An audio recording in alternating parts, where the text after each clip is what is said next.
Barbados, get up. Good morning, Barbados, good morning. Good morning to you. Good morning, morning, morning, morning. Good morning to you. Good morning, morning, Barbados, good morning. Good morning to you. Good morning, morning, Barbados, good morning. Wake up, wake up, wake up. Morning to you. It is Friday, March 15th. Good to have you in company. Welcome to another Morning Barbados presentation. I'm Tisha Hines and I'll be here with you until 8 o'clock this morning. We are coming your way live from the Wildey showroom of Standard Distribution, our partner for the next 2 weeks. And of course, we welcome those of you who are watching online via YouTube or Facebook. But a special hello to everybody here in beautiful Barbados. We'll get a glimpse of all that's happening here in the Wildey area as it gets a little lighter outside. The sun gets a little higher in the sky. We have a good show planned for you today. Today, there's an interesting celebration that we're going to capitalize on to make sure that you have a good time as well. And the big question is, when is the last time you got a good night's rest? Very, very important. People are always talking about that, but there are so many sleep conditions that emanate from just having the right bed to sleep on.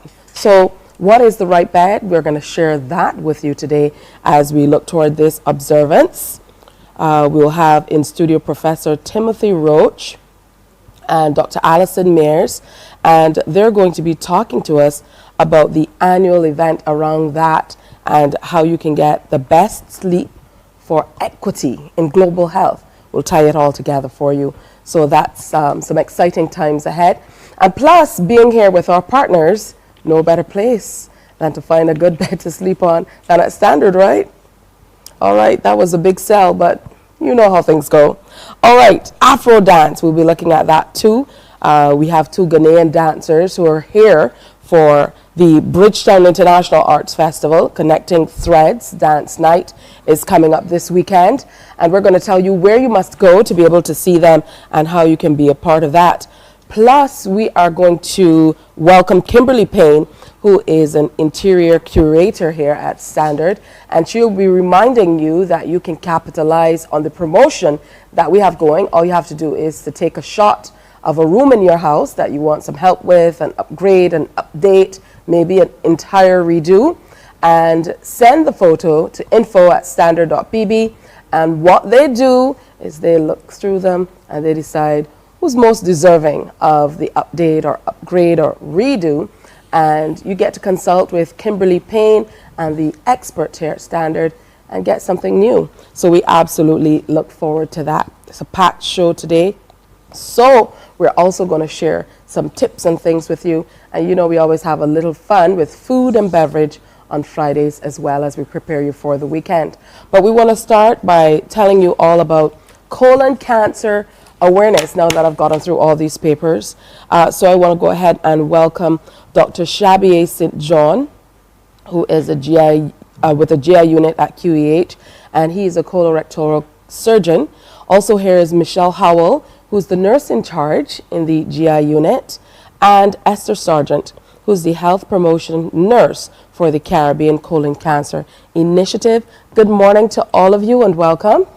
Good morning. All right, wonderful to have you with us on this day, particularly when we're looking at sleep, but including other areas of health as well. So we know that colon cancer is one of those things that, again, is affecting Barbadians in a massive way. So set the table for us, Dr. St. John, so to speak, in terms of where we are and what the research says about how Barbadians are being affected by colon cancer. Okay, well, thanks for having us. Of course. So the most recent data that we have from the Barbados National Registry from 2018 is that colon cancer is the second most common cancer any Barbadian will suffer from in their lifetime. So in women after breast cancer, of course, and in men after prostate cancer, it's the second most common cancer. So in a week, at least 3 people are being diagnosed with colon cancer every week. 4 people, to put it in perspective, 4 people will be diagnosed with prostate cancer, 3 may be diagnosed with breast cancer. So we're right there with breast cancer in terms of incidence. Unfortunately, 2/3 of these people will not make it past a year after diagnosis because we're picking up this disease way too late. When these people have to have life-saving surgery, but then they have disease that has already spread or had the potential to spread, we have to hit them with chemotherapy, radiation, which are very toxic to the body. And even then, we're not achieving good survival rates. So that's where we are. And that's why there's impetus on screening and health promotion to help people pick up the precursor disease, which is a little tiny polyp that we can actually remove in the GI unit and prevent cancer from forming in the first place. All right, that's a great deal, but it says a lot, kind of, as I mentioned, sets the table for what we're looking at. Now, Nurse Howell, I must admit, this is the first time I'm hearing about the GI unit at the QEH. Obviously, we know that there must be a unit that would deal with internal matters and so on, but this is the first time that I'm hearing about the GI unit. Tell us a little bit about what you do in the GI unit and why you encourage people to engage or interact with you. Yes, so what I do in the GI unit, I would usually be in charge of making sure that the patients are admitted to the unit, they are followed up after they're having their procedures, assist with the doctor during the procedure, removing of polyps, and while the doctor is screening for anything, if there's anything that is found that is not supposed to be there in the colon, the patient is also spoken to after by us and referred to the relevant persons who would, deal with them after. And I also do the ordering of stock and stuff in the unit. So that is really my role in the unit, making sure everything runs as it's supposed to also. All right, Yeah. so that's a handful. Overall, can people engage directly with the unit, or are you just referred based on coming to the QEH, and then based on whatever is happening with you, then there's a referral to the unit? Is that how it works? People can come to the unit direct, and they can come and ask questions, and then we take them to the relevant, point them to the relevant parties to which they can get to see the doctor, to get their screening done and what's not. And they also do true referrals. So we do have direct referrals, and people can come and speak to us direct, where we can direct them, as I just said, to the relevant persons, doctors, so they can get screening. All right. So for the Caribbean Colon Cancer Initiative, I'd like to hear a little bit more about it and when it came to being. Okay, so the Caribbean Colon Cancer Initiative is mainly a group of medical persons and non-medical persons whose aim is to really minimize the risk of colon cancer related deaths, and we're doing this through research. We were formed in the year 2021, so we're relatively new, so the research is ongoing at the moment, but we are also looking at promoting awareness for colon cancer, because colon cancer is one of the cancers that you can prevent, and this is done through screening, as Dr. St. John would have said. And we are here mainly to let persons know, hey, you can prevent this by being screened. We know persons pay a lot of attention to breast and to prostate, but they don't pay as much attention to colon. And we would like you to get your checks just as you normally do within the year for the other cancers, to have your yearly checks. This can be done through the colonoscopy, as Dr. St. John said, but we recognize within the Caribbean Colon Cancer Initiative that colonoscopies can be costly in the private sector, and persons really don't have that funding, and in the public sector it can be a bit of a long waiting period. So we came up then with the idea of having an additional screening tool that is readily available to persons, and this is called a FIT test, and Dr. St. John will probably go into more of that in terms of what it is scientifically. But my aim as the health promotion nurse is to make this kit readily available for persons. It's basically a stool-based test where we're looking for blood within the stool, and once that test is taken and it is negative, then you would not need to repeat that test until the next year. If it is positive, because bleeding is abnormal, then you would need to have the colonoscopy to find out why you are having that bleed. It doesn't mean if blood is there that you have colon cancer. There are many other diseases that can cause you to bleed, but we would not want you to sit and assume it is this or the other. So the colonoscopy is the best definitive diagnosis for tooling. Yeah. All right, so you can follow on, Dr. St. John. Right, so as Esther rightly said, the FIT test detects very microscopic amounts of blood in the stool and then flags for us that we need to do something else. And that something else is usually a colonoscopy. But what I do want people to know is that colonoscopy is not the only test that can be used to look through the colon. I know that there are a lot of people who are afraid of getting procedures, afraid of going to sleep or getting sedation, afraid of the risk, because no test is without risk. We're taking a flexible tube, going through a very twisty, windy colon, and there are many times when I cannot get through the entire colon for whatever reason. The person may have had previous surgery, the anatomy is just very difficult, but there are other tests at our disposal. There's something called a virtual colonoscopy or a CT colonoscopy, where you put the person in a CAT scan. So the preparation is the same in terms of cleansing the bowel so it's empty, but you can put them in a CAT scan to look through the colon. And I have done it many times. It's available in the public system at the Queen Elizabeth Hospital as well as in the private sector. So I just want people to also know we're not plugging for individual tests based on what we do on a daily basis. We just want that you begin to have a conversation with your general practitioner, your doctor at your polyclinic about colon cancer screening. And that conversation should realistically be happening at 40 years old. Notice I said the conversation, not necessarily I'm going to go and get tested, but we really should start thinking about it at 40, because the data out of the demographic that we are in, which is Afro-Caribbean or Black, is alarming. We are getting cancer much earlier than the average population that has been studied in the past, which is in Europe and in the US, which will be Caucasian population. We are actually getting cancer earlier and it's more aggressive. So I believe people should start having that conversation earlier. Not to say that they're going for the test, but talk to their doctor, and then we can, get where we need to go. Is there a major difference in terms of ranking? As you mentioned, not to push one test or the other, but in terms of ranking, certainly from your position where you sit, would you advise for one in terms of a ranking system over the other, as opposed to, we know that generally people, if we get them to do a test, usually it's after they've seen something happening, not necessarily taking a proactive approach to their health. So, once somebody has something going on, blood in the stool or something else that points in the direction that there might be a problem, how do those tests line up to be able to get to the root of the matter? Right, so before we get to the test, the first thing we do is risk stratify. What is your individual lifetime risk for colon cancer? And really, the one risk factor that cannot be modified is age. So we know by about 50, you may start to develop these polyps, and they take usually 10 years to grow into cancer.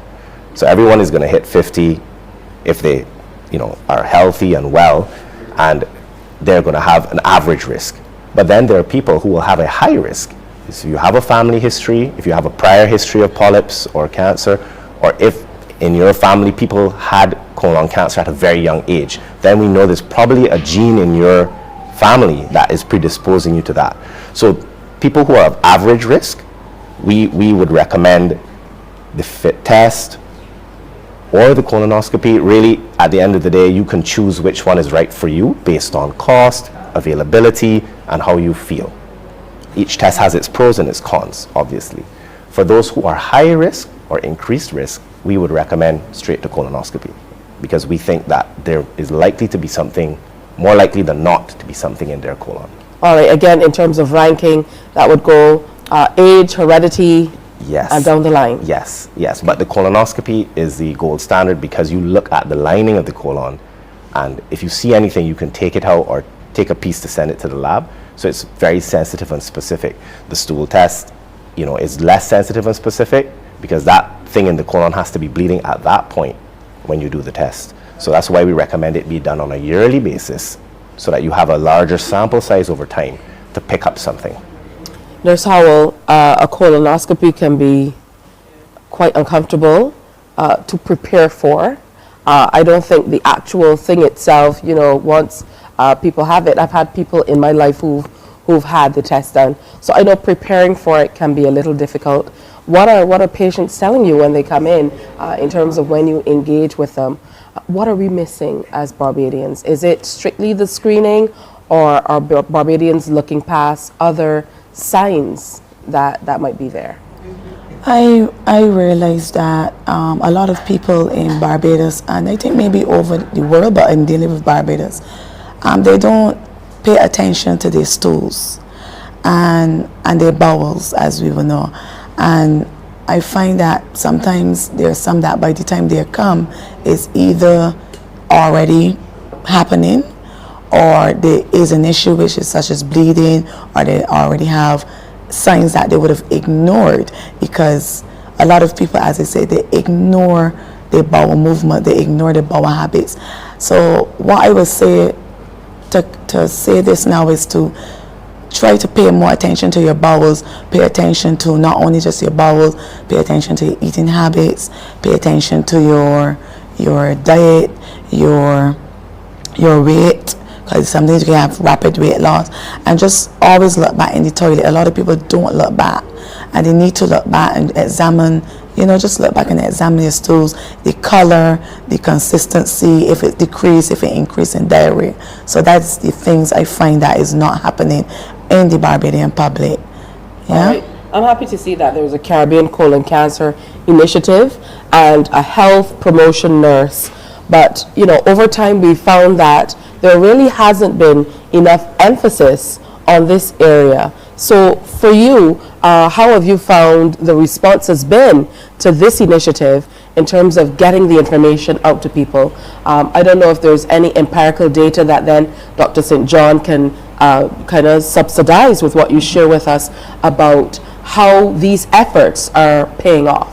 Okay, so I recently joined the team, and I can say within joining the team, there's another doctor who is Dr. Caroline Haynes, and we take it upon ourselves to go out weekly within the community. So we go to general practitioners, we go to business houses, schools, churches, wherever we are welcome. And I find that persons are really receptive of the information. Some persons, even women, would come up to us and they would say, like, I need to give this information to my husband. And we were like, why not you as yourself? And they were like, well, women don't have a colon. So then we found it. Pardon? Yes, they do say things like that. So then we found out that was a way. Women don't have a colon. That's what persons have people in the Barbadian community yes, say please. that? Yes, please. So then we were able then to let them know all persons have a colon. So then that would have engaged us then to have a conversation and give them the information that will help empower them. So I found that this initiative has been a very good one, and we will continue to advocate in terms of colon cancer awareness. Wow. We have a host of activities coming up because this is our month, and we really want persons to come out and celebrate with us as we promote awareness, but also take, take the fact that you can prevent this cancer once you are screened, once you have the information. This is a cancer you can prevent. So we have tomorrow, as early as tomorrow, we have a health fair where the GI unit will be showcasing with us as well. And we are having that fair at the 3Ws Oval at the UWI campus. And that's from 10 till 2.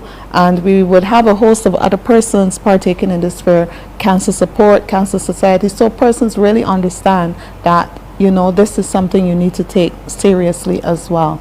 Within the evening, we also have a panel discussion where we're now engaging the insurance companies and things like that, because we want the insurance companies and persons to also recognize it's easier to screen so you can prevent than in the long run where you'll be paying a lot more money if persons actually have cancer. So these are some of the things that we would be So would you like to just go ahead and share some of the other initiatives Sure. that we can look forward to throughout the month? Yes, please. So on the 21st, we will be hosting a symposium, and this symposium would be spread across the table in terms of surgeons, persons from the international market as well, and pharmacists. We will be showcasing this symposium to again highlight persons about colon cancer, but this is also a place where persons in the medical field will be able to earn credits, because we know that in order to re-register, we need to have credits to continue. So this is where you will be able to gain your credits. And we then will be ending off the month, because we recognize diet is important, but exercise is also important. So we would be ending off the month with a football match at the Desmond Haynes ground in Holders Hill, and this match will be played against some of the teams such as Dr. St. John. He's going to be on our team. It will be a team of doctors, nurses and orderlies, some persons from in the community, against the Barbados Defence Force. So it's a mixed team. Yes, I love please. it. I'll be there. Thank you. So in closing, Dr. St. John, just to reinforce the resources and support systems that are available for those affected by colon cancer, and talk to us quickly about how people can access these services. Right. So we have the FIT test, we have the colonoscopy, and we have the virtual colonoscopy. Patients can go to their medical practitioners, patients can go to the polyclinic, and I am available during the week to field calls from any professionals about colonoscopies, or even what tests do you think I should do next. So I've been trying to cut down the waiting times to get to these tests. So previously, to get into the clinic, it was maybe a 1 to 2 year wait, just because we only have one set of equipment and we have to do things one by one. I've been trying to cut that down. So right now, my individual waiting time for something that is not urgent, maybe like screening, is May, June. Wow. But obviously, I recognize that increasing awareness will increase the numbers and the demand. So we are actually speaking in both the public and private sector to get more equipment, more nurses trained, and more people who can handle the scope, doctors trained to do more. So we're thinking, this is short term, but we're thinking in intermediate and long term. And I know that the government and the chief medical officer are speaking about a national colon cancer screening recommendation and guidelines, and I eagerly await and partner with them on that initiative. All right, excellent. I want to thank all of you for coming in and sharing. And of course, we're just in the middle of the month, so I'd love to have you come back and share some more information. We can never compact everything into such a short segment, but as you mentioned, it's a great conversation starter, and I think that's important for people to be able to at least think about what's happening with their health. Of course, Morning Barbados is here to amplify the voices of those people advocating for all of these worthy causes in the community. Like today, we're encouraging you as well to go green for glaucoma. I'm wearing my green. We'll see that at some point in time. And if you've not already picked out that outfit or left the house, put on a little something green in support of glaucoma. Yesterday was also the day that we were looking at kidney disease, and their color is also green. So if you can aid us in getting the messages out so that we can help Barbadians get on a healthier footing, then absolutely do it. Thank you again for coming through. We're going to take another break and come back here on Morning Barbados. Coming up, we're talking sleep. How important is it? And what do you have to do to get a good night's rest? That's next. Morning, morning, morning. Good morning. Good morning to you.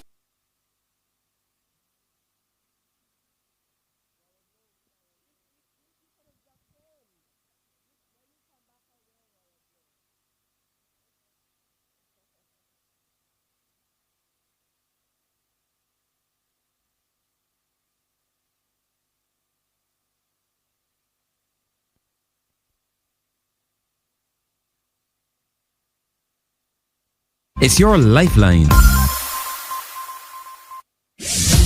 Every day at 7 p.m., we bring you a comprehensive news package, because keeping you informed is our #1 priority. Whether it's local, regional, or international stories, our commitment is to you and keeping you reliably informed. Join us every day at 7 p.m. for CBC Newsnight. The race is on. Who will be victorious in the Dasani Powerade Barbados Secondary Schools Athletics Championships? Stay tuned to find out. Live coverage of the action will be brought to you on this station from March 20th to 22nd. Dasani Powerade BSAC, sponsored by the Student Revolving Loan Fund, Great Health Works, and CG United.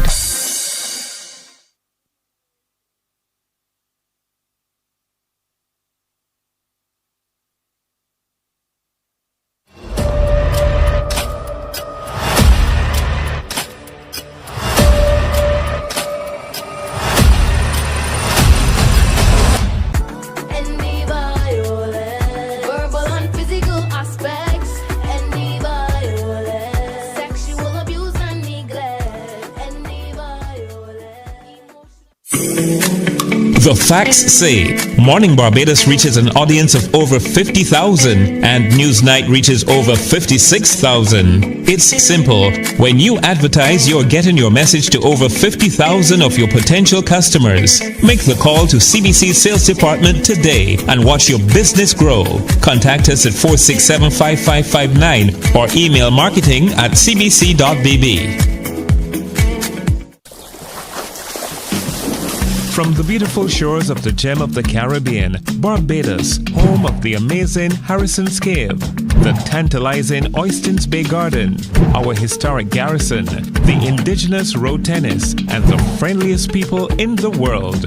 We are 94.7 FM, the ultimate Bajan experience. Schools. Morning, morning, morning. Good morning. Good morning to you. All right, so welcome back on this fantastic Friday. Whatever you're doing today, I hope you have a good one and you have some great plans. If you're on vacation, lucky you. Good to have you with us as well. And of course, I want to say a special good morning to a gentleman who watches every day from St. Lucia. His name is Cyril August. It's good to have you in company. Your daughter told me you are inquiring exactly where Standard is in Barbados. So on your next visit, you should visit. Today is World Sleep Day. That's right. So what does that mean? And how important is sleep to our overall health? We talk about sleep all the time and health all the time, but we don't necessarily pair them together. And how about oral health and how that ties into sleep and overall health? Well, this discussion should bridge some gaps for you. Joining me is Professor Timothy Roach. He's now retired, but he served for 38 amazing years, former consultant physician with the Queen Elizabeth Hospital, now director of the Belleville Sleep Center. And also here is Dr. Alison Mears, who's a dental surgeon and director of the Caribbean Dental Sleep Medicine Conference. Now, you'd recall she was here earlier this year, maybe in January or so, talking about the conference with Wildey. That's when I was on holiday. So we're going to get a chance to catch up on that. And as I told you, kind of go full circle with the conversation of how sleep really ties into our overall health. So good morning and welcome. Good morning. Good to have both of you with us today on this World Sleep Day. I'm told it's an annual event to increase awareness of the importance of sleep. And of course, the theme for 2024 is sleep equity for global health. So with all of these years of experience and this knowledge about the importance of sleep, what does a theme like this mean? Sleep equity for global health. Thank you very much, Richard. Just before we get into sleep, I just want to congratulate the previous segment for Dr. Javier St. John and his nurse, because the GI unit at the Queen Elizabeth Hospital has been doing a fantastic job for the last 40 years, and they really are, it's really a pleasure to see that they are still very active. But to get back to sleep, as you said, this is a day for the World Sleep Society, which is a global organization, and they are taking their theme as sleep equity for global health, which is basically trying to establish equal importance of sleep throughout the entire world, because sleep difficulties and sleep problems are something that affect everybody. I mean, just about everybody has had some sort of sleep problem during the time. Most of the time it's insomnia. At some time in their lives, most people have suffered from bouts of insomnia, so they have to find ways of coping and dealing with that. But there are hundreds of other sleep disorders. I mean, everything from obstructive sleep apnea, which we'll talk about, and restless leg syndromes. All of these things are associated with sleep. In the dental area, teeth grinding or bruxism is a very common childhood problem, and the dentists have a significant role to play in the treatment and management of obstructive sleep apnea and other conditions like that. Absolutely. So Dr. Mears, tell us, make that link for us, about sleep conditions and how they correlate with oral health. Well, what we are realizing is that with obstructive sleep apnea, what happens sometimes is that the tongue may be too large, the jaw may be small, the tongue may fall back and therefore constrict the air during sleep. There's a rule for orthodontics sometimes in younger children, if it is that there's a potential for that to actually change the shape of the jaw so as to prevent the child from developing sleep apnea, or if they've already developed it, try to sort of make the jaw wider so that that will not be an issue. But in the adult patient, then apart from having CPAP, which is the standard of care for treatment of sleep apnea, sometimes patients don't tolerate it. Some studies say as many as 50% of patients do not tolerate the CPAP. So there's a role for dentists in the treatment and the sort of screening for sleep apnea, because first of all, many patients don't even realize that they have sleep apnea. So there's a move throughout the world that since dentists and dental hygienists look in our mouths pretty much every working hour that they're working, they should actually be screening patients for sleep apnea and then, if necessary, assisting the physicians in the treatment. So that is what we've been doing. And that's a great deal. Let's get into these disorders a little bit more. Some that are more common in our neck of the woods. And as you mentioned, what some would deem sleep disorders, or what you might deem sleep disorders, others think might be normal, like snoring. And I know a few people who snore like, there's a freight train passing, and, it seems to be a regular thing for them. But what are some of the signs that we can look for in discovering whether there is indeed a sleep disorder? Well, I quite agree. You mentioned snoring, and snoring is something that the general public generally find quite funny, because it's always sort of appearing in cartoons, and there's an element of humor attached to it. But it is a far serious problem, because as you said, people who snore like a freight train have all sorts of deleterious side effects of the snoring, and particularly obstructive sleep apnea, which happens when you're asleep.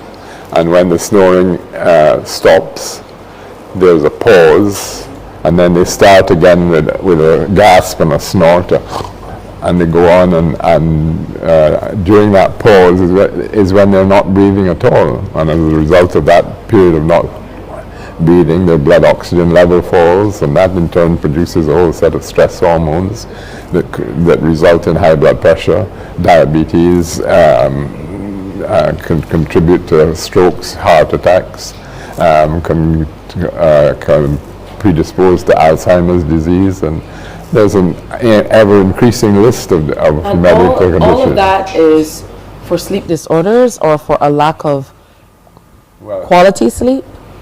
Well, that's a very good point and a very good question, because while most people are obsessed with how long they sleep, what is really the problem is that they're not getting the quality sleep that they need. They're not getting the restorative phase, because their breathing is so bad that the breathing problem while they're asleep doesn't allow them to get into the restorative, regenerative phase of deep sleep.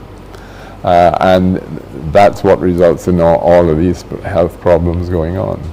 Wow. So, whereas everybody is concerned with, I only had 2 hours sleep last night, what they should be concerned about is really how well they slept, or how they feel when they wake up in the morning. Do they feel refreshed and ready to go, or do they feel as if they could sleep for another 2 hours or so? Well, we could talk about this for days. I know. Now, Professor Roach, you mentioned bruxism.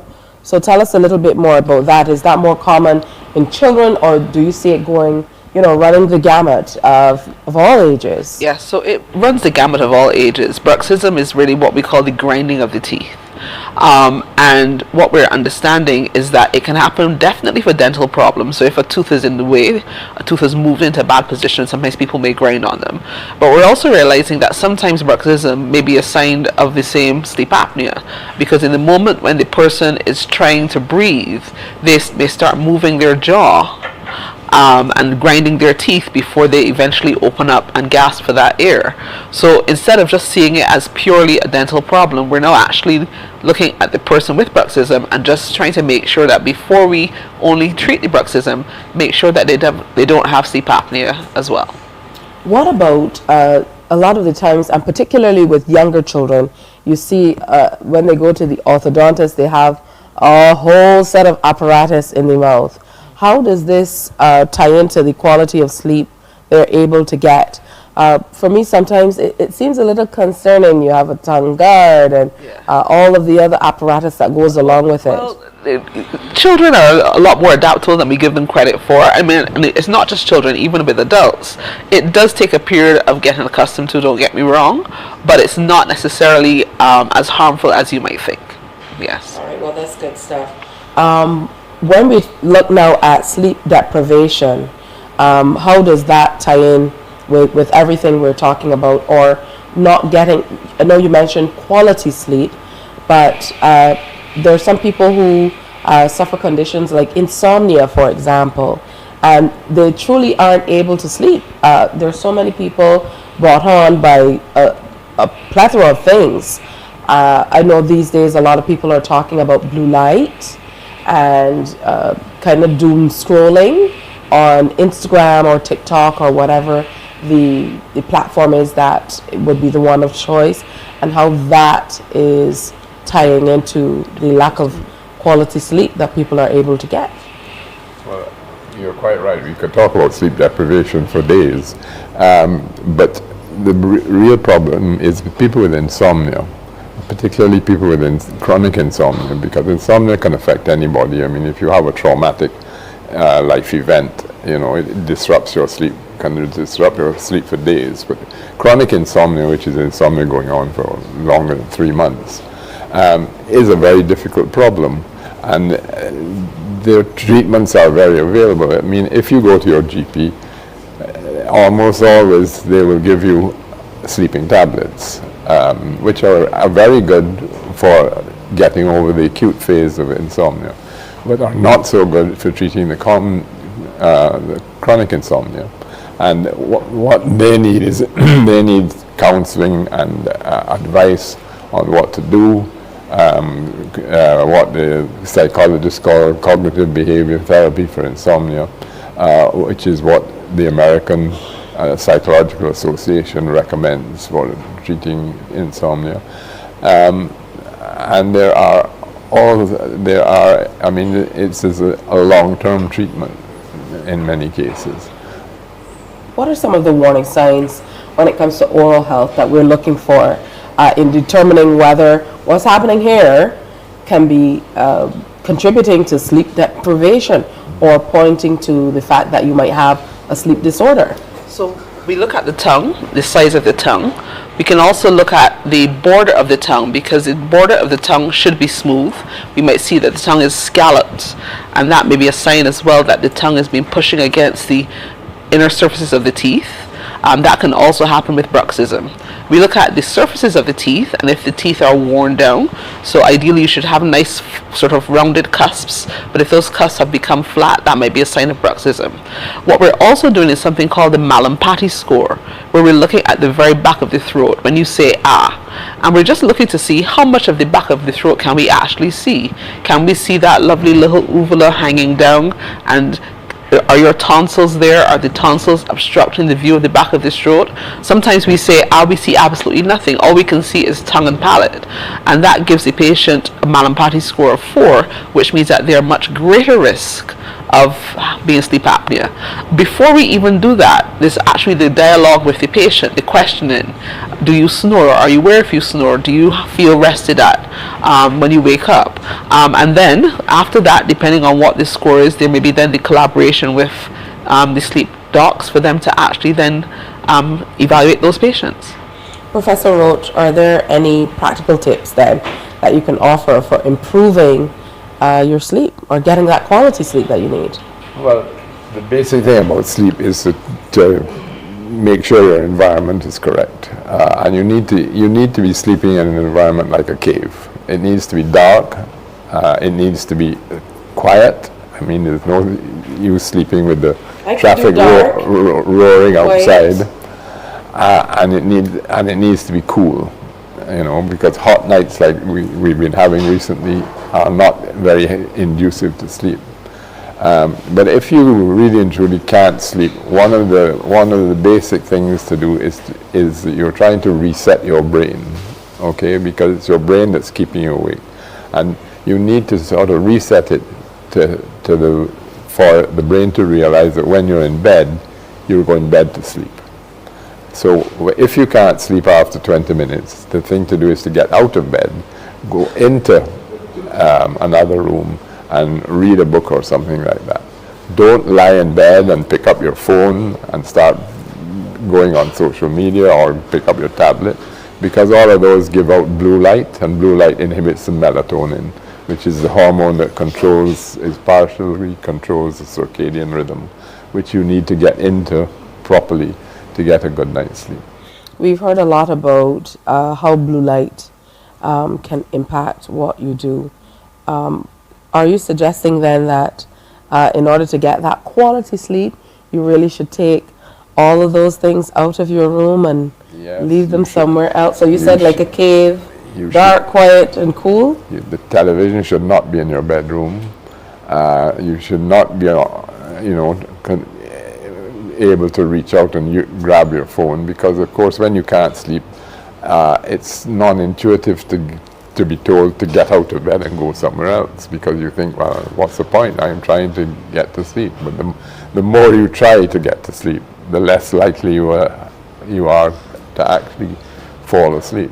Wow. So you need to change your environment and do something different, boring.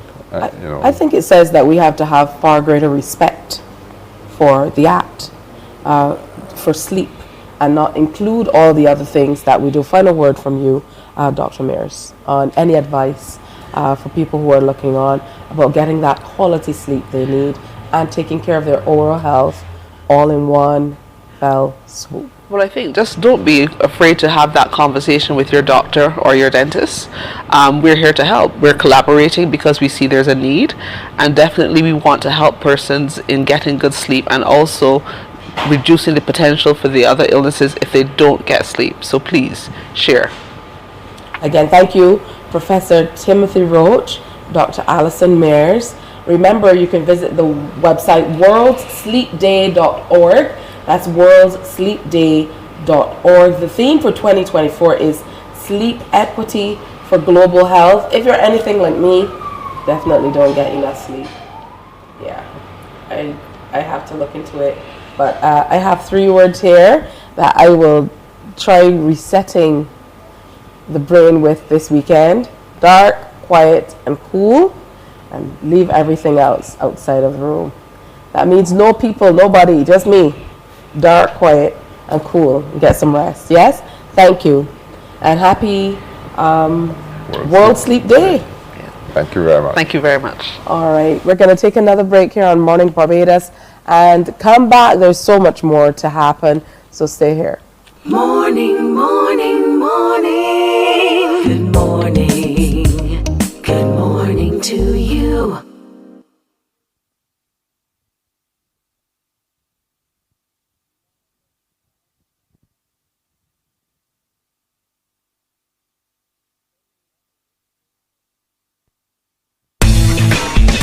Every night, we bring you a complete look at the weather forecast, because keeping you safe and informed is our top priority. The CBC Weather Report, brought to you by Ace H&B Hardware, the helpful hardware.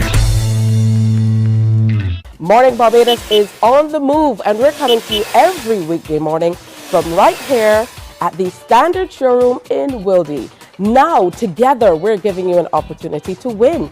All you have to do is submit a photo of that room that you want to see changed in a fantastic way. And the interior design curator here at Standard and all of their experts are going to get together and select the room that needs the most work. It just might be yours. All you have to do is submit your photo to info@standard.bb, and you could be here with us saying, "Morning Barbados, look at my beautiful space." Morning to you. Tune in to CBC Newsnight for the NISS Business Report, a comprehensive look at the local, regional, and international business world every Monday, Wednesday, and Friday during CBC Newsnight. Brought to you by the National Insurance and Social Security Service. More than a contribution, it's your lifeline. Every day at 7 p.m., we bring you a comprehensive news package because keeping you informed is our #1 priority. Whether it's local, regional, or international stories, our commitment is to you and keeping you reliably informed. Join us every day at 7 p.m. for CBC Newsnight. The race is on. Who will be victorious in the Dasani Powerade Barbados Secondary Schools Athletics Championships? Stay tuned to find out. Live coverage of the action will be brought to you on this station from March 20th to 22nd. Dasani Powerade BSAC, sponsored by the Student Revolving Loan Fund, Great Health Works, and CG United. Morning, morning, morning. Good morning. Good morning to you.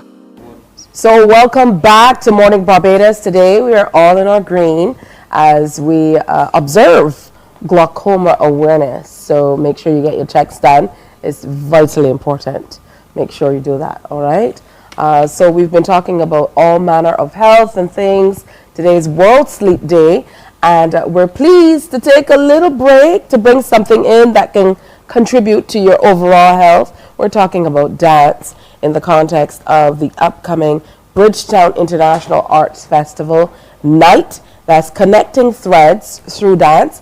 It's a big dance night, and it's coming off on March 17th. I have two artists, two dancers who are here with us, came to Barbados on Tuesday to be a part of this celebration. So we have Usher One Baby, who is a Ghanaian Afrobeats dancer, but he's based in the U.S.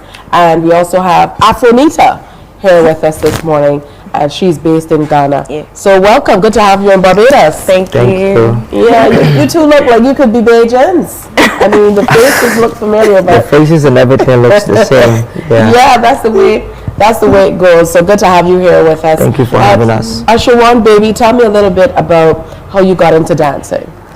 I got into dance by watching Asha Raymond.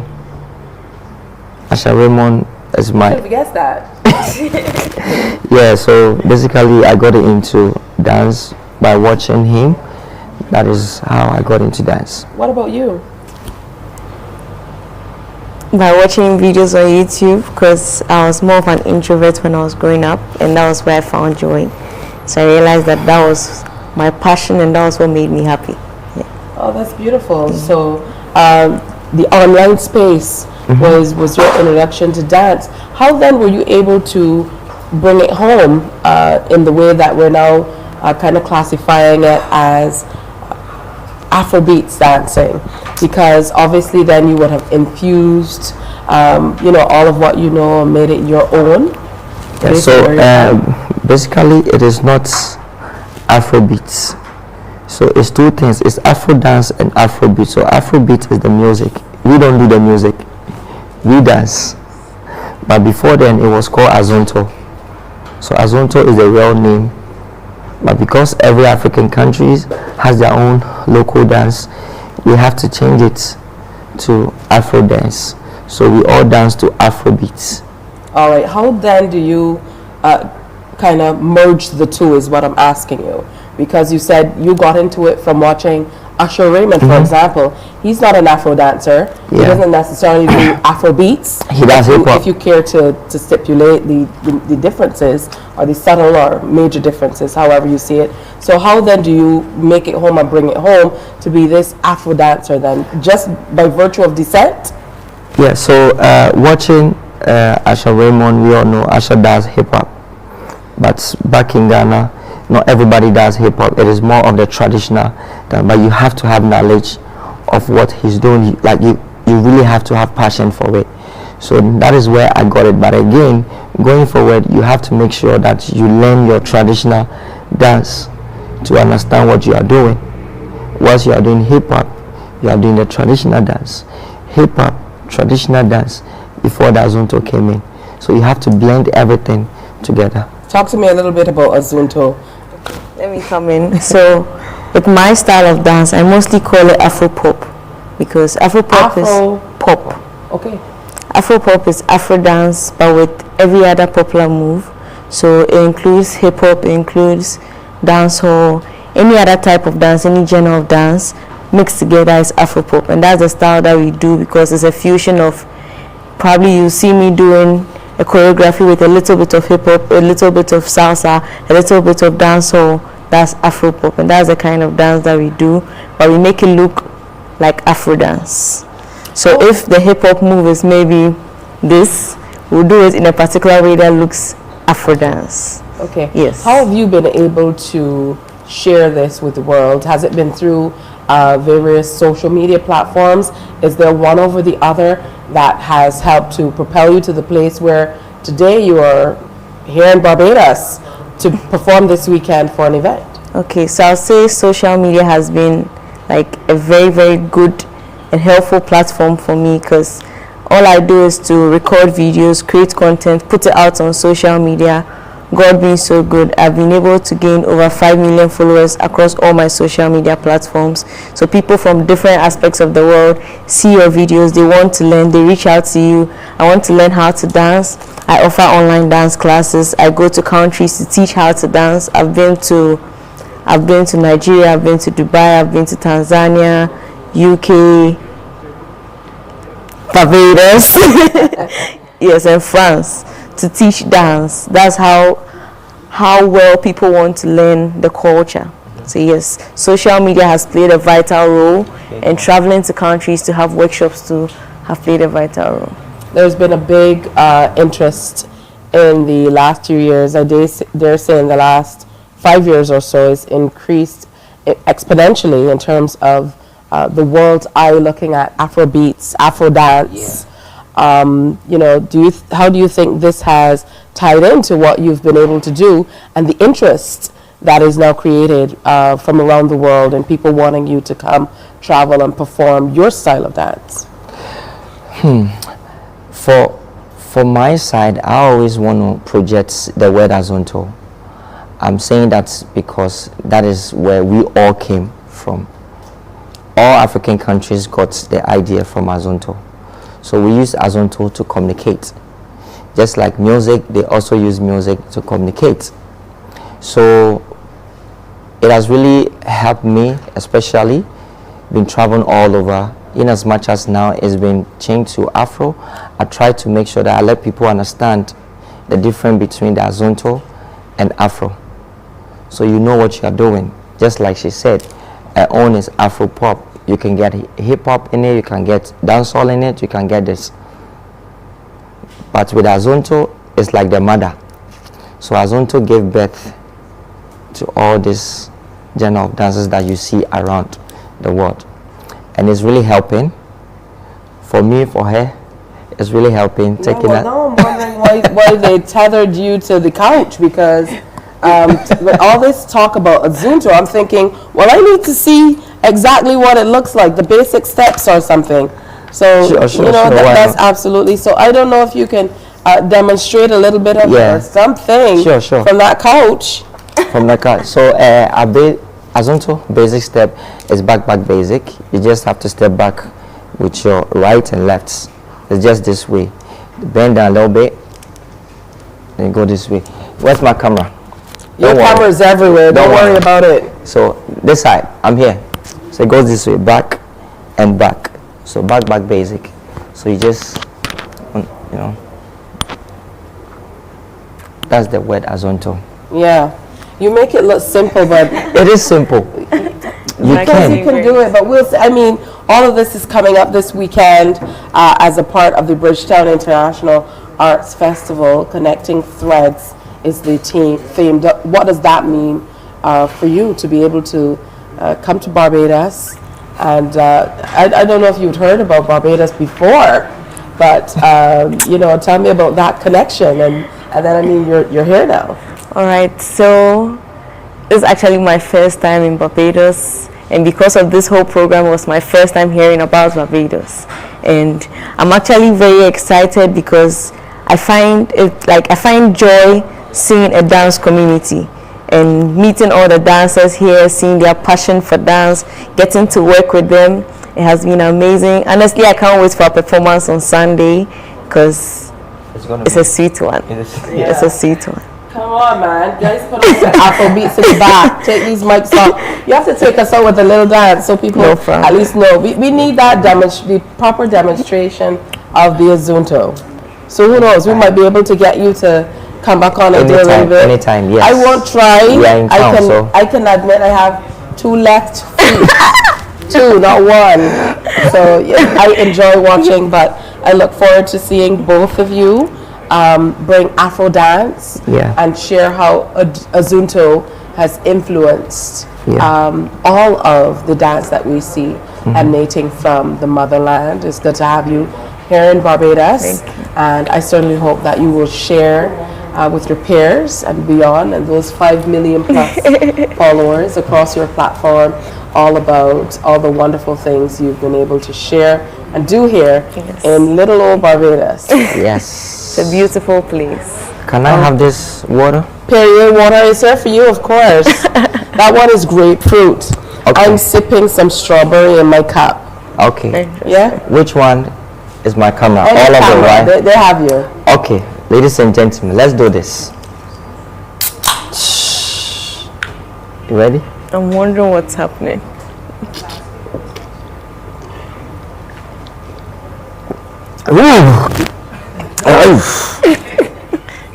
The best. Thank you for sponsoring this program, and we would love to see you guys on Sunday so that the dancers can have good, energy to dance. Thank you. I have to get you to advertise my stuff. Come, take the mics off. I'm not gonna let you guys leave until you dance. We're taking the mics off on camera. Come on, let's do it. All right. Play some music, guys. We absolutely have to. I mean, it would be remiss of me to let them walk off the set. Yeah, so the mics are off. Let's go. I'll help you. Let me help you. Okay, let's go. Here we go. Here we go. All right. All right.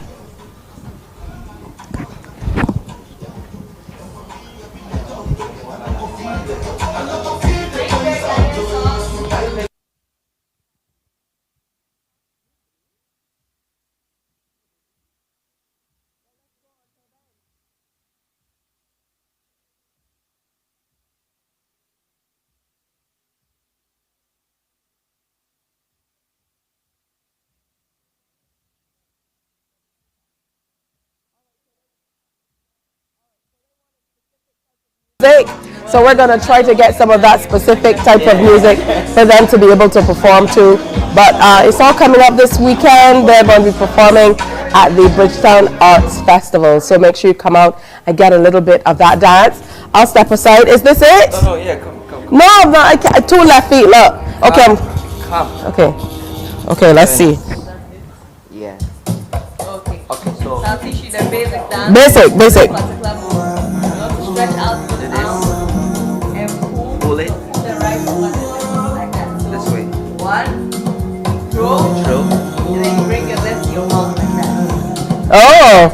Right hand, sorry, Right to hand. your mouth. So you go 1, 2, and 3. Okay.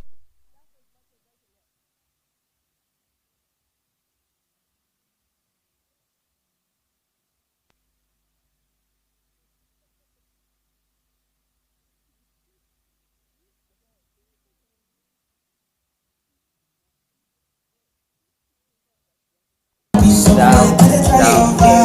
Then you do this. So you go 1. Okay, let's go. 5, 6, go. There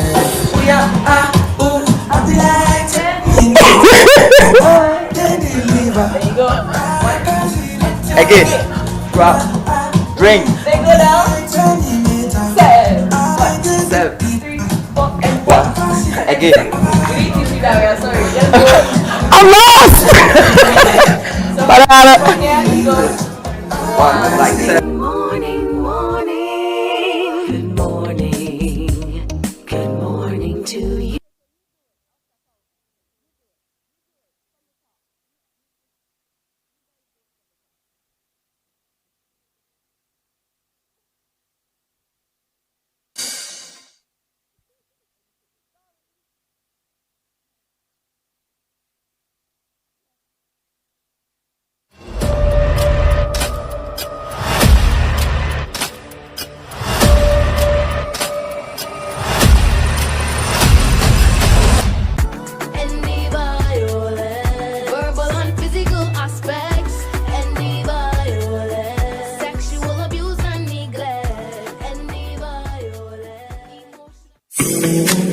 The facts say Morning Barbados reaches an audience of over 50,000 and Newsnight reaches over 56,000. It's simple. When you advertise, you're getting your message to over 50,000 of your potential customers. Make the call to CBC Sales Department today and watch your business grow. Contact us at 467-5559 or email marketing@cbc.bb.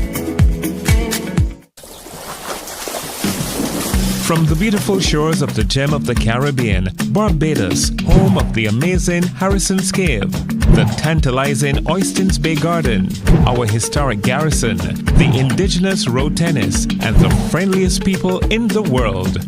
We are 94.7 FM, the ultimate Bajan experience. School sports is in full swing as the athletes are gearing up for the 2024 Powerade Dasani BSAT Championships. Tune into CBC Sports Night with me, Anmar Goodrich Boyce, this and every Tuesday and Thursday for Athlete in the Spotlight. Sponsored by Powerade. Pause is power, and Dasani. Live first, Dasani after. Every night, we bring you a complete look at the weather forecast because keeping you safe and informed is our top priority. The CBC Weather Report, brought to you by Ace H&B Hardware, the helpful hardware. Morning Barbados is on the move, and we're coming to you every weekday morning from right here at the Standard Showroom in Wildey. Now, together, we're giving you an opportunity to win. All you have to do is submit a photo of that room that you want to see changed in a fantastic way. And the interior design curator here at Standard and all of their experts are going to get together and select the room that needs the most work. It just might be yours. All you have to do is submit your photo to info@standard.bb and you could be here with us. Morning, morning, morning. Good morning. Good morning to you. All right, definitely lots going on here at Morning Barbados. We love to keep Fridays fun. So welcome. It's bright sunshine outside. We had some drizzles the last few days, but today, good to have the sun back out in all of its glory. Let's welcome a young lady who's been here for maybe a few weeks. Yes, Kaya. She is an artist from Guyana, and we're happy to have her here with us on Morning Barbados to release and share something new. Hey, Kaya, welcome back. Morning Barbados, and morning Tisha. It's such a blessing to be here with you. I've watched you, listened to you, everything since I was a little girl, you know.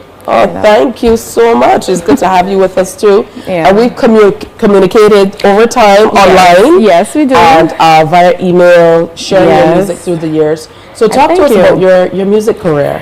The journey it's endless. Like, you know, we always keep on it. You always got to be consistent, you know. Even if you're down, you're up, you definitely got to keep going and pushing yourself. And that's just what it is, a roller coaster. How did you get started in music? Oh, that's a good question. I started firstly just singing just for, you know, for God and what's not. And what really propelled that particular thing when it comes to music was entering in Richard Stowe Teen Talent twice. So that was where I realized that I can actually sing, and, you know, I wanted to make this a career. So I guess I have to say, you know, R.I.P. to Richard, but he was definitely that one person that believed in us and, you know, kept us on the road, and what's that? So how did being here in Barbados tie into the type of music that you want to perform? That's a good question. Barbados had a lot of influence on me because just coming from Guyana and staying here and being able to be a part of a community of talented, creative people. You know, we used to go to Mahalia Corner. You know, it was just an amazing vibe. I enjoyed it. And I know that there was an avenue open for me to just go different places and just use my talent. All right, so talk to me about this new song that you're releasing with us today. It's called Feel the Vibes, and it's featuring an artist. Yes. You know, that kind of ties into what we talked about in the last segment. Yeah, Samini, he is one of Ghana's legend, they called him. an amazing guy. You know, when we met in Ghana last year, we decided to do a song, and he's either like a lover's guy or he's a positive guy. Same thing that, you know, I have. And then, you know, he said, you know, let's do something positive. And we came up with Feel the Vibe just to bridge the gap with, you know, Ghana, Guyana, Barbados, just like everywhere that I travel, I can bring that kind of vibe. And so that's how Feel the Vibe came about. I just wanted to inspire persons, just let them know, even though you go through some rough times, you know, you can still have a vibe and still, you know, be happy. Absolutely. How would you classify your style, your musical stylings, you know, the type of music that you're putting out there? Well, I do reggae lovers rock. I wanted to bring back that kind of, you know, Beres Hammond's thing. I think it was lacking in the industry, and also crossed over to Afro pop because I just really love that genre. I love anything that brings out that African vibe. You know, I'm always that Afrocentric kind of person. So I knew I was gonna start doing Afro pop, and we're even gonna do more. I'm working on an album right now in Nigeria next month, so we'll be there for a couple of months. I'm just trying to collab with some Nigerians, some more Ghanaians, just incorporate the Africans into our Caribbean flow, you know. How were you able to make that Afro connection? Was it difficult? Did it come about through social media? How did it work out? Just by doing interviews just like this, you know, a person saw me in the interview, they asked me who I would love to collab with, and I just mentioned a few Ghanaians, and they reached out to Samini, and he was like, you know, I like her flow, we could do something, and, you know, pretty much that's how it go. Just all right, so talk to me about the production with this one. You mentioned that you met up with Samini in Ghana, so talk to me about that connection and actually meeting up with him and getting the music done. I guess working with various studios and the like to be able to get the end product, which is what we're about to see today in this video. So we traveled from the capital to, like, I think it's 2.5 hours outside of Accra just to do this production. It took us pretty much a whole entire day of shooting. It was an amazing experience just seeing a different part of Accra, Ghana, sorry, at amazing location. The shooting was a little technical, but it was also fun.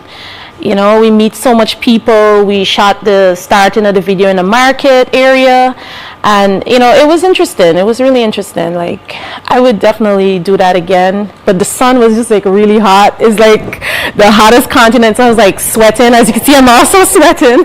So you could imagine just being in the sun and all day, and by the time I'm ready to do another set, I think I was, you know, a different shade. And I was exhausted, but I said, you know what, I want my video to look good, so I'm gonna try and dance. So I mean, I'm kind of happy that you had some dancers here. Maybe they can help me, because I too struggle with, you know, trying to dance. You know, it's an Afro beat, so it's like I was doing some. How do you know that you were horrible at dancing when somebody says, I too? No, I'm not saying you. I too struggle. Listen, I put some butterfly in there. I put some Caribbean flavors in there. If I could have do bogo, I would have done that too. Look your sister here. This is sister. Don't worry about it. I know I struggle with that. There's nobody who can tell you ever seen Tisha anywhere dancing. I know my limitations. I'll sit and talk, and that's it.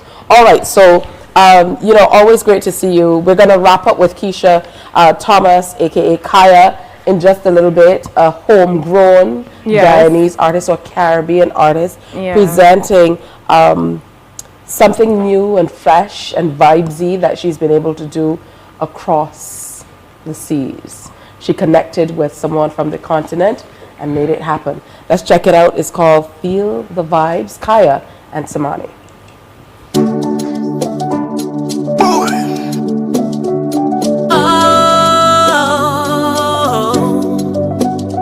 It's Kaya from Guyana. Feel the vibe. Through the good times, the bad times, the hard times, the down times, the sad times, you'll be alright. Be alright.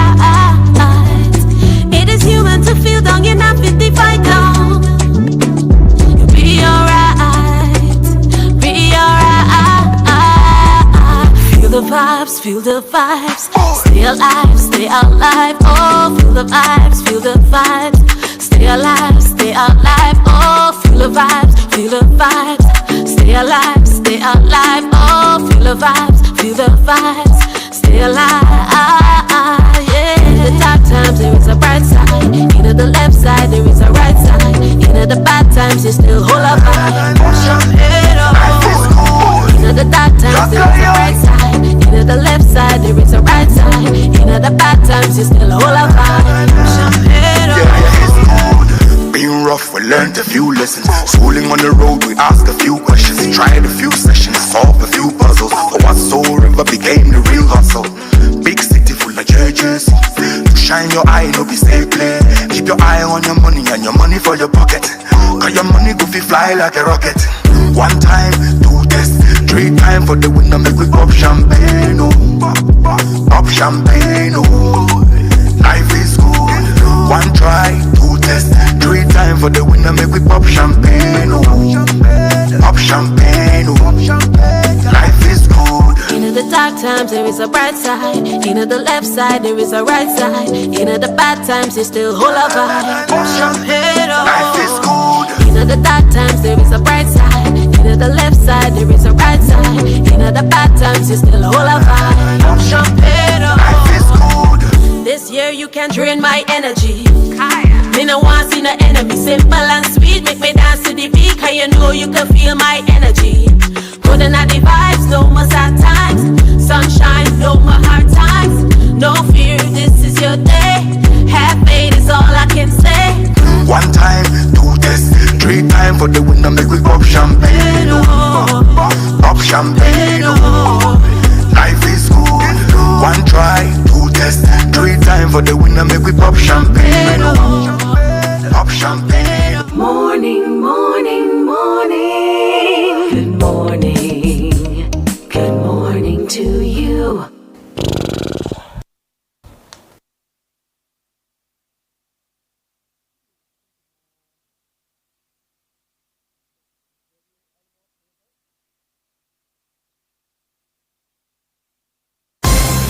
Tune into CBC Newsnight for the NISS Business Report, a comprehensive look at the local, regional, and international business world every Monday, Wednesday, and Friday during CBC Newsnight.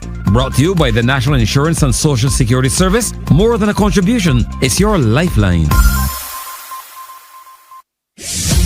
Every day at 7 p.m., we bring you a comprehensive news package because keeping you informed is our #1 priority. Whether it's local, regional, or international stories, our commitment is to you and keeping you reliably informed. Join us every day at 7 p.m. for CBC Newsnight. The race is on. Who will be victorious in the Dasani Powerade Barbados Secondary Schools Athletics Championships? Stay tuned to find out. Live coverage of the action will be brought to you on this station from March 20th to 22nd. Dasani Powerade BSAC, sponsored by the Student Revolving Loan Fund, Great Health Works, and CG United.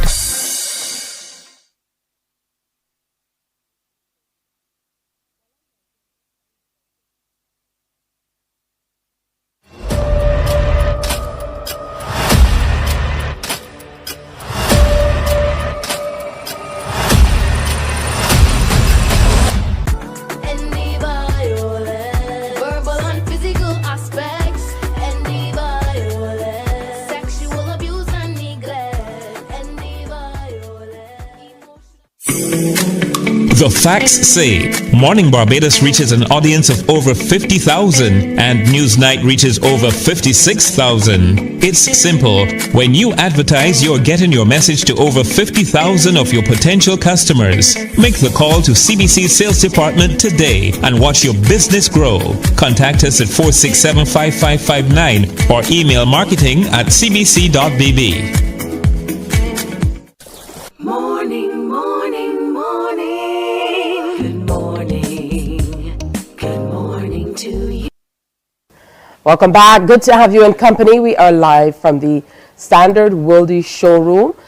So we're going to be heading out and taking in some of the action in the area a little bit later. This is one of those areas in Barbados where we get a lot of traffic. a lot of people passing through as they're trying to make their way to school and work in Bridgetown area or wherever. So certainly one of those hubs across the island. Now we want to talk about something that's coming up, the World Triathlon, America's Triathlon Cup that will be here in Barbados. I totally fudged that, but I have some people who are going to help me get it right. Help me welcome Matthew Wright, Zara Gaskin, and Isis Gaskin, who are all triathletes. Good to have you with us. Good to be here. Thank you. All right, I'm going to start with you, Matthew. Age before beauty. So talk to me a little bit about this event itself that will be here in Barbados. Yeah, so as you said, we have the World Triathlon America's Cup on Sunday down at the Mighty Griner Highway. I mean, I always will call it Spring Garden, but yeah. I think the girls are off at 7 a.m., the men are off at 8:45 a.m. It's a big international race, the first time we've had this race on since pre-COVID. We used to have it every year, but also I guess, what's that, 5-year hiatus. So no, really looking forward to having international triathlon racing back on these shores. It's a great chance for all of us to collect world ranking points. And for me, I'm hoping to qualify for Paris Olympics this summer, and it's a big opportunity for me to get points and hopefully, seal my qualification for Paris in July. So yeah, very excited. We have, people from all over the Americas, even a few Europeans over. So yeah, it should be a really, really fun, exciting race. So come down and watch. That's excellent stuff. And I mean, based just off Spring Garden, makes all the difference because that's like central. Easy to get in, a place you're accustomed to, and not to mention, the space that you'd need. Tell me a little bit, Isis, about how you got into being a triathlete. Well, thanks to the Barbados Federation of Island Fit Triathletes, definitely they had their kids series as I was growing up. So since I was about maybe 7 years old, they were having these races. And yeah, I just continued doing them up until ranks until Carifta came around eventually, and I think it was 2017 or 2018. And from there, I just kept progressing along Carifta even through the pandemic, still doing triathlon, and that led to where I am here today. Zara, is there a particular leg that you prefer more or you're better at? Well, I'm a former national Barbados swimmer, so I have to say the swim. Okay. Yes, tell me about what it takes to be able to compete at this level. A lot of hours of just, training, working, racing is also there, but, it just takes a lot of consistency and discipline, and you have your goals and you know where you want to get, so, you have to just put in the hours. Outside of this event, both of you are also going to be competing at the Carifta level, so Easter weekend. How does competing at an event like this, that's coming up this weekend? This one is coming up this weekend? This one is this weekend. And then Carifta, I know, is Easter weekend. So when you have so many meets coming up so close, I would imagine you might have to intensify how you prepare, or do you pull back? How does it work? Generally, you de-intensify a bit, because if you're training too much, then you'll blow up at one race, and then if you keep training hard, you'll blow up at the next race. So generally, coming into race weekends, you kind of draw back a bit and kind of rest a bit for the weekend coming up. All right, good stuff. Matthew, you're kind of in a different place. So from where you started and where you are now, what will it take to your mind to be able to make it to that next level? Is it always only about speed? Because I know for triathletes, kind of pulling these three areas together is what's really the sweet spot, being able to find that balance with all of it. No, exactly. It is, as the girls touched on, it's a lot of training.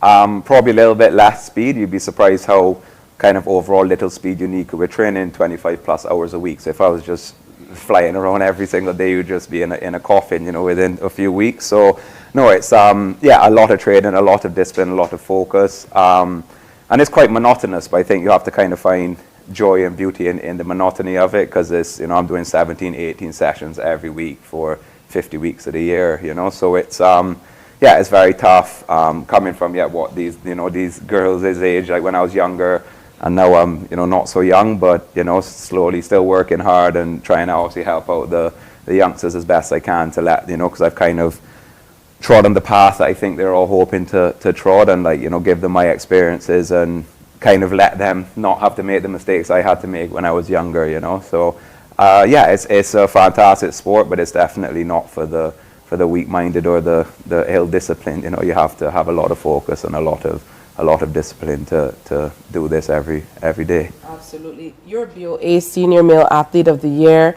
and you've been deemed as the clear front runner in the race to claim the America's male new flag Olympic slot. That's a lot to carry on your shoulders. How much does pressure, wanting to be able to make Paris, how much does that play into, overall how you perform as an athlete? Because I know sometimes for people, it can be that thing that drives you, and for others, it can be so heavy on your shoulders. No, you're very right, and I think it's trying to find that balance where, of course, that's a massive goal, that's a massive thing to, this is my lifelong work, you could say. I've been an athlete since I was 13, 14, I'm now 31. Finally looking like I'm about to qualify for the Olympics, and that's very exciting. But at the same time, I've gotten here because, I've tried to keep life quiet, keep everything quiet, just do the work I know I can do, perform the way I know I can, with the right people around me, my family, my coach, all those people that know what I need to do, and you try to just block out what we call the noise and the excess kind of pressure, because you see a lot of people crumble from the mental side, where you're in as good physical shape as you possibly can be, but if the mind isn't as strong or as quiet, I think it can go wrong, and I've been in that position when I was trying to qualify for Tokyo. I got in that kind of pressure cooker where everything came on top of me and everything was like extrinsic and external, and I realized I learned from those mistakes, and this time it was like, no, let's internalize what I need to do. Let's make sure that I have a small circle of people that know where I need to be, can keep me accountable. I can keep myself accountable. My fiance at home is very good at keeping me accountable, and I think just stopping all the as you said, it can get a bit loud, it can get a bit crazy. These amazing awards and everything are fantastic to show the hard work and how well I've been racing, but at the same time, the racing is the key, the training is the key, not the awards and not the accolades. I just need to keep waking up every day doing what I'm doing and trying to keep everything else quiet, and that's where I perform my best. Stay on task. For you, Zara, I know, yes, for both of you, but for you, Zara, a good showing in the aquathlon and the triathlon as well. You had a good showing too, Isis. So, how are you prepping for this weekend? Are you ready to take a title, or do you have to get in a little extra training between now and tomorrow? Well, we'll definitely do something in the weekend, leading up to the race, and I'm really looking forward to racing. It's always a pleasure to represent Barbados, to wear the blue and gold, so I'm really, really looking forward to it. It will be my first race of the year, and I raced on this course last year and it wasn't great, so really looking forward to redeeming myself on this course and see where I'm ranked, in the Americas region. Good stuff. What about you, Isis? For sure, this is definitely one of the highest races I've done so far. So it's really going to be a important experience in my race, trying to cope with all those, a lot of huge athletes are coming down. So it's mostly it's a really good experience. I'm hoping to do well. Also, like Zara, I want to get a new record as a best performance on this course, because it's a course I've done many times. So always looking to improve on that. All right, good stuff. Well, I'm looking forward to it, certainly. And I'm always in the Black Rock area, even though I live in St. Philip. Don't ask any questions. It's the 2024 America's Triathlon Cup here in Barbados, and it's really been good to have these three athletes who will be competing in the gold and blue represent for us. So come out and let's represent for them and show them our support and love going into these games as the girls prepare to head off to other games a little later. And of course, we are wishing you the very best in making that goal that you've had, coming up behind you. We look forward to seeing you in Paris in the gold and blue as well. No, amazing. Thank you. It's Sunday morning, by the way. Sunday morning. Come support us down nearby the cement plant and come watch some fantastic international By the cement racing. plant? Well, what do you call it? The flour. Where I don't know what you call it there. That might be flour mill, man. Flour mill. That's it. You confused me. Come on. No, that's man, it, Lucy. True. You're right. Yeah, but that's our white one. Don't have cement one down there. I don't know. Anyways, there by we Charlotte have to Drive. balance it. That's rock hard. That's it. Rock hard. True. All right, so best wishes. Thank I you. will be the one in the gold and blue waving Big from the flag, sidelines. yeah. Amazing. Absolutely. So come out and support our athletes as well. That's coming up on Sunday morning. Make sure you come out and be a part of the 2024 America's Triathlon Cup Barbados style. Hey, good morning to you, Tanya. Thank you for sending the athletes our way. It's always great to hear from you. It's time for another break. We have lots more to come up. I've been getting ready for the mixologist. I saw him walk in through the corner of my eye. I was paying attention. Yeah, but that's all coming up next. Stay with us. Morning, morning, morning. Good morning. Good morning to you.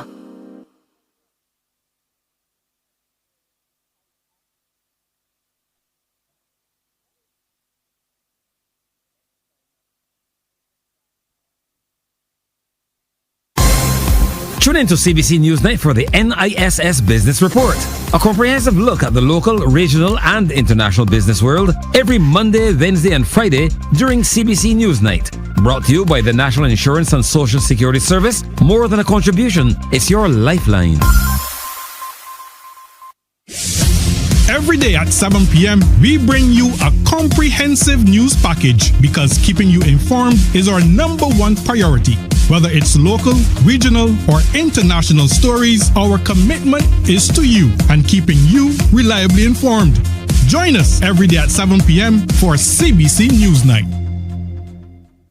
The race is on. Who will be victorious in the Dasani Powerade Barbados Secondary Schools Athletics Championships? Stay tuned to find out.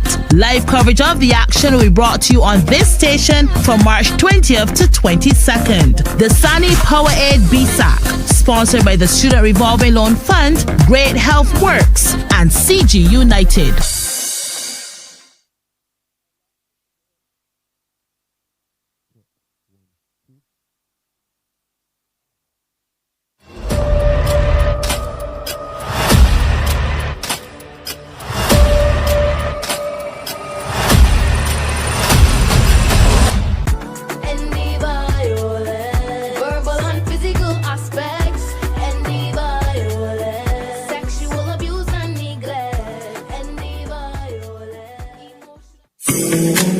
The facts say Morning Barbados reaches an audience of over 50,000 and Newsnight reaches over 56,000. It's simple. When you advertise, you're getting your message to over 50,000 of your potential customers. Make the call to CBC Sales Department today and watch your business grow. Contact us at 467-5559 or email marketing@cbc.bb.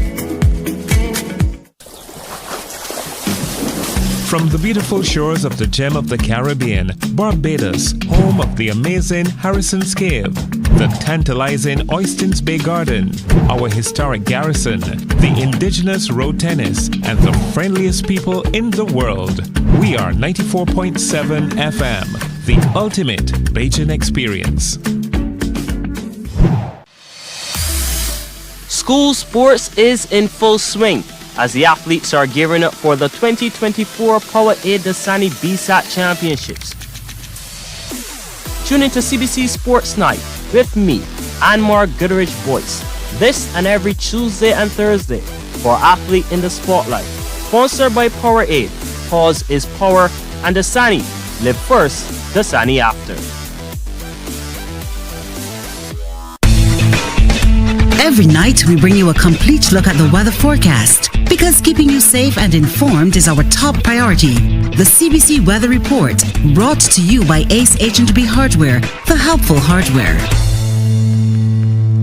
Morning Barbados is on the move, and we're coming to you every weekday morning from right here at the Standard Showroom in Wildey. Now, together, we're giving you an opportunity to win. All you have to do is submit a photo of that room that you want to see changed in a fantastic way. And the interior design curator here at Standard and all of their experts are going to get together and select the room that needs the most work. It just might be yours. All you have to do is submit your photo to info@standard.bb, and you could be here with us saying, "Morning Barbados, look at my beautiful space." Tune into CBC Newsnight for the NISS Business Report, a comprehensive look at the local, regional, and international business world every Monday, Wednesday, and Friday during CBC Newsnight. Brought to you by the National Insurance and Social Security Service. More than a contribution, it's your lifeline. Every day at 7 p.m., we bring you a comprehensive news package because keeping you informed is our #1 priority. Whether it's local, regional, or international stories, our commitment is to you and keeping you reliably informed. Join us every day at 7 p.m. for CBC Newsnight. The race is on. Who will be victorious in the Dasani Powerade Barbados Secondary Schools Athletics Championships? Stay tuned to find out. Live coverage of the action will be brought to you on this station from March 20th to 22nd. Dasani Powerade BSAC, sponsored by the Student Revolving Loan Fund, Great Health Works, and CG United.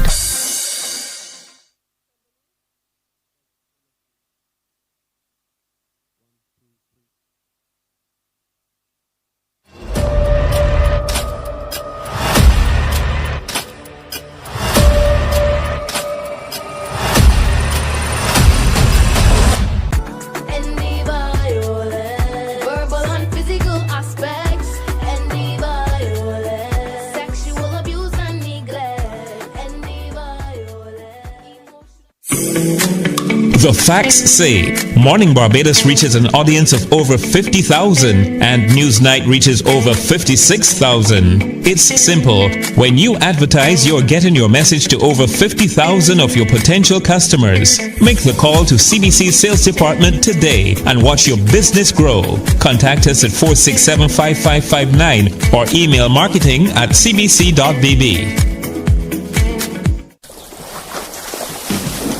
From the beautiful shores of the gem of the Caribbean, Barbados, home of the amazing Harrison's Cave, the tantalizing Oystins Bay Garden, our historic garrison, the indigenous road tennis, and the friendliest people in the world. We are 94.7 FM, the ultimate Bajan experience. Morning, morning, morning. Good morning. Good morning to you. Of course, to get a good night's rest, you must start with the right apparatus, so to speak. So we had to take a short trip over to the area here at the Standard showroom where you can get the right bed. And I'm joined now by Alexia Halliday, who is the retail sales manager at Standard Distribution, and Kimberly Payne, who is the interior curator. Good morning, ladies. Good morning. Thanks for joining me in the bedroom. Today is World Sleep Day, so we thought we would take this opportunity to talk a little bit about how we get that good sleep. Earlier in the show, we had opportunity to speak with a professor and a doctor about all the things you can do with your body and health-wise, but we know equally as important is what you're sleeping on. So let me start with you, Alexia. We have this beautiful space, nicely made up, but how important is all of this if you don't have the right bed, and how do you determine what's the right fit for you? Okay, it's the foundation of making sure that you get a good sleep. So you start with making sure you get the right mattress to suit your needs. So at Standard, we've located our Dream Gallery in the back of the store deliberately. And if you look up, you will notice that the ceiling is painted black and the lights are dim, because the first thing when you're purchasing a bed is trying it to make sure that it suits your needs. So you need to make sure that it's comfortable, that when you lie on it, it's not too hard, it's not too soft, that there are no pressure points created in that area. We have persons that will come into the store and they will try the bed like this. Now, you don't sleep on a bed like this, so you can't fully evaluate whether the bed is going to meet your needs that way. So you actually need to lie on the bed. If you sleep on your back, we want you to lie on your back for a while. If you sleep on your side, your stomach, and so forth, but you need to fully evaluate the bed. If you have a partner, that partner needs to come with you as well, so that the bed suits both of your needs as well. So that's the first thing. Trying the bed to make sure that it suits your needs. Trying the bed together. I've never heard that before. Kimberly, for you as the internal curator, I know that pulling the space together is right up your alley. There are other things that you need to take into account as well. So size, for example, because I know that different beds are different sizes. So maybe you want to make sure that you're getting the right size bed to suit your room. And your needs. Talk to us about that. Yes, so if you have a smaller space, you would more go for a queen or a double. But if you have a larger bedroom area, square footage, you can go for a king. And they have some lovely bed sets in terms of the whole bed and the headboard. For example, this one has lovely lighting in the headboard, so having task lighting is always good for if you're going to sit and read. So they have in here is to create a very serene space. That's what we try to create here. There are different elements that you speak about. The size of the bed, you can speak about color as well. You want to have cooler tones inside your bedroom to make it feel a little bit, more relaxed. Yes. Yeah, so definitely that all ties in. How do we know what we're looking for, Alexia? Again, you talked about not trying the bed like this. This bed feels a little firm. I know for some people they usually think the bed should be softer, but does it suit your individual needs, or is this a universal thing where you should go for a particular bed depending on what's happening with you, for example? A number of different things. You can purchase, I'm going to have to unpick some of your work. You can purchase a bed that is just what we would call a firm mattress, or you can purchase one that has a pillow top or a Eurotop at the top. That pillow top or that Eurotop is going to give you an extra layer of comfort on top of the supportive base of the actual bed. There are a number of different things that you would look for, and that's what determines the price point between the different beds. So you may look at a bed and say, well, this one is a pillow top and that one is a pillow top, but the differences between it, the number of coils, the type of coils, which are going to determine how supportive it is also going to determine if this partner transfer. So for instance, if it's you in the bed by yourself, it's fine, but if your partner is a partner that gets in and out of bed all the time and you are a light sleeper, you need to choose one where there is little partner transfer. So you want one with a higher set of coils. You also may want one that the edge provides extra support. Sometimes when you sit on the bed, you practically slip off the bed. If you have a bed that has reinforced edge, then when you sit on the bed, you're able to sit on the bed comfortably to put on your shoes, to do whatever you need to do and so forth. Some beds are also reinforced across the center, so where your heavier part of your body is, that zone is more heavily reinforced for you.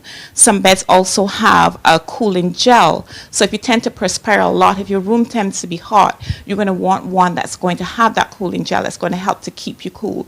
And those are all the considerations that you need to take that you need to consider when you're purchasing a bed. All right, that's a lot. That is a lot.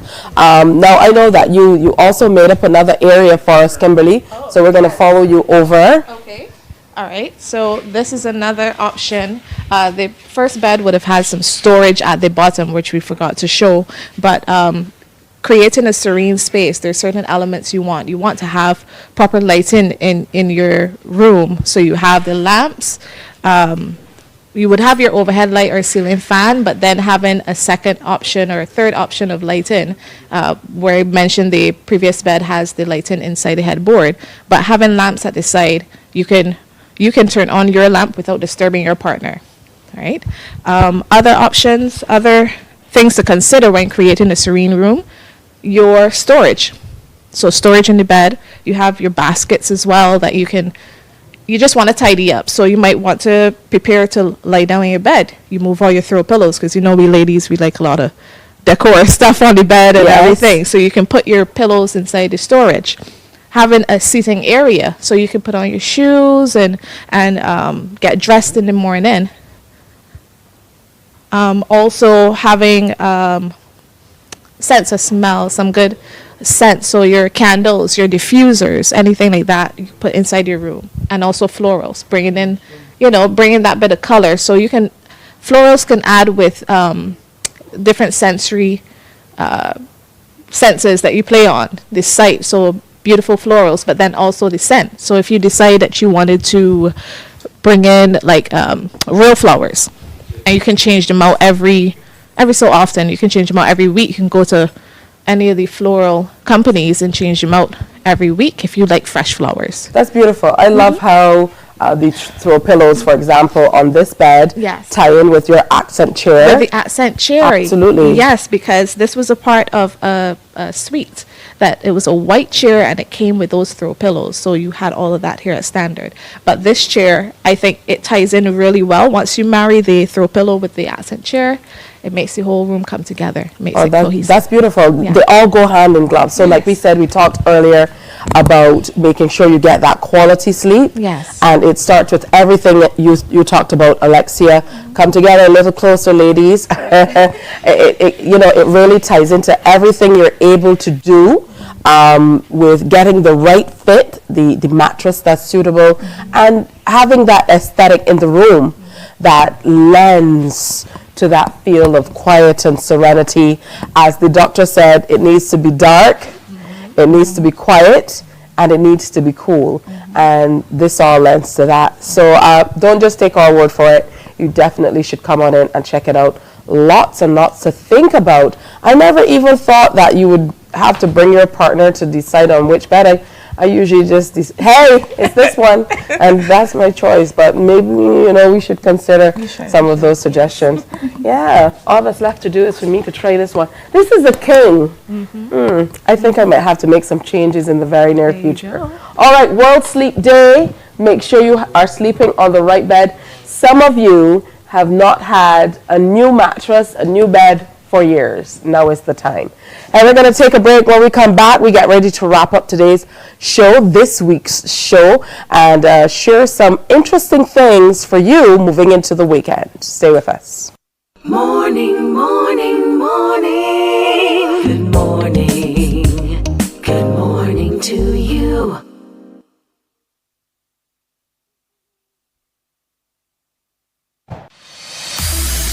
School sports is in full swing as the athletes are gearing up for the 2024 Powerade Dasani BSAT Championships.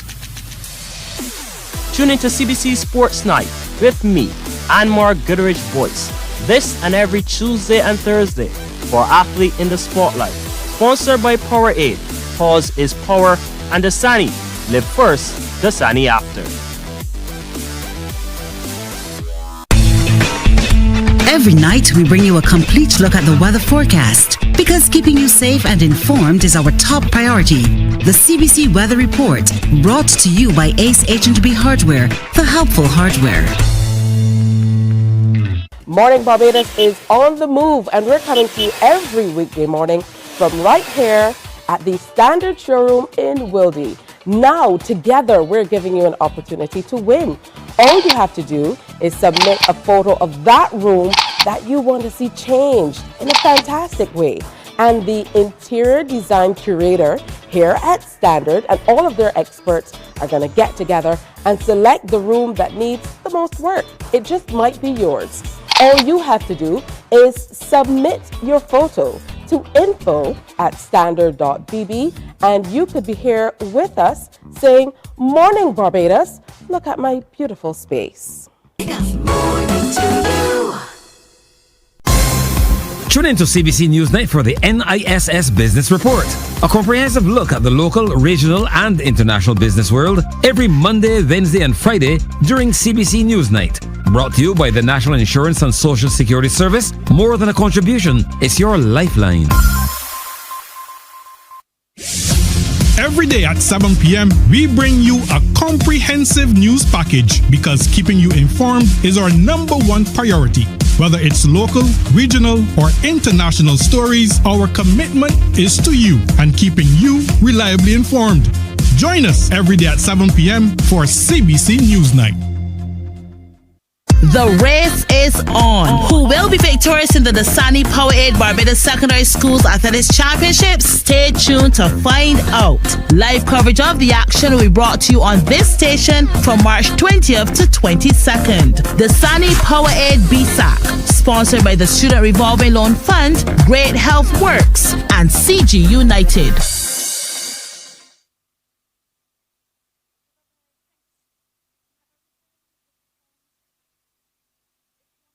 Morning, morning, morning. Good morning.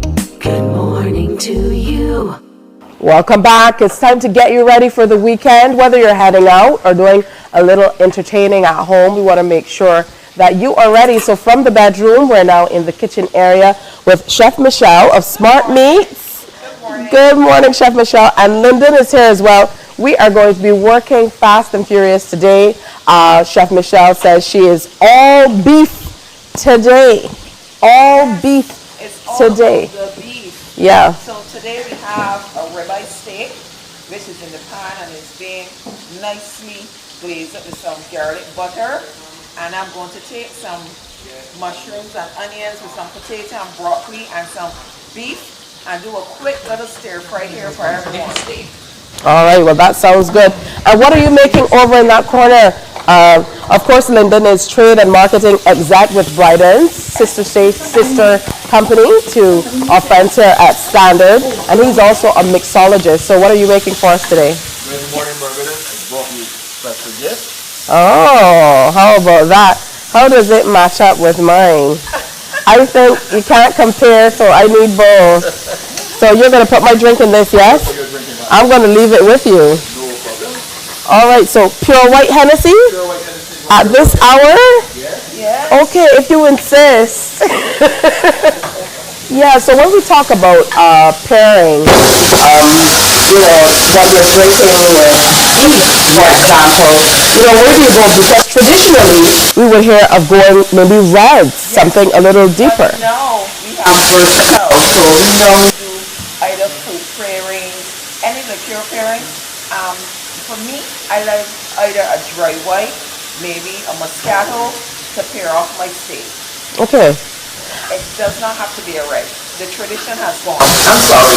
All right, and for you, Lyndon, I know that you're busy mixing up over there, but tell us a little bit about what you suggest in terms of maybe if you're pairing beef with something that you're mixing up, what would you bring to the table? I know you're coming with some pure white today. Pure white today. Seafood is good with anything smoky, so hence the whiskey, cognac, anything like that can go with beef, red wine. And as Michelle said, the tradition has completely gone now. All right, well, Chef Michelle, we are Bajan, which means that we cook our food and we cook our food. Yes. So usually when it comes to Barbadians and we talk about beef, you talk about a steak, people are like, I want it well done. Well done. Because usually, you know, for Barbadians, having the blood showing in the meat, they're like, maybe not. So, you know, your take on things. My take is I love a little blood in my beef. It makes it juicy. It is good for the digestive palate. When you have a well-done steak, it takes longer to digest in your palate versus medium rare, medium, anything that temperature. It is really good. All right, so what would your suggestion be? Medium rare? For those people who are getting into it? No, for people that are now getting into it, I would say medium or even medium well. All right, so you didn't go too long with these veggies at all. Were they parboiled? Yes, they were. All right, so you parboil before you stir fry? Yes, I do. All right, and talk to me about the cuts of meat we're seeing for this stir fry. So this is a julienne that I got the butcher to do. So we're using local beef. So this is what we will call the off ends of anything that we normally clean up and trim up. This is a prime, which will be a ribeye, and this will be the off ends. So when we clean up and we take out our primaries and we take out our cuts, what we normally do, we do stir fry. We either do mixed beef to make our burgers, and this is one of our products. We have the julienne stir fry beef, and then we have a prime cut, that should be a ribeye steak. Good stuff. What about you, Linda? I see that you're adding a little bubbly over there to the pure white. Early morning bubble. Listen, there's nothing like bubbles in the morning. Yep. Nothing like it. All right, so talk to me about this drink that you've pulled together for us. So this one I pulled together today is pretty simple. It's Hennessy Pure White. a homemade 2-spice cinnamon spice syrup, and apple juice, and then top with Monticello Prosecco, available from us either at the Caviar Vino or any Brighton stores outlet. All right, that's beautiful. And there you go, plating up. Chef Michelle, talk to me about what's going on here. Stir fry plated with the vegetables. And for the steak, I'm going to finish the steak with a homemade chimichurri. What's in this chimichurri? Everything nicer. Some tomato, some red onions. I love my olive oil, some fresh parsley, and some fresh chives. All right, that definitely looks like it tastes good. Lyndon, now I see that you have something special looking in here. I don't know if you guys can get it on cam. Of course you can. Is that a lemon? Why did you decide to garnish with the apple? That's apple, because it's an apple flavored drink as well, so the apple helps complement the finish. All right, well, how about that? So let's put this one over here so you can see the complete two. Do you suggest, Chef,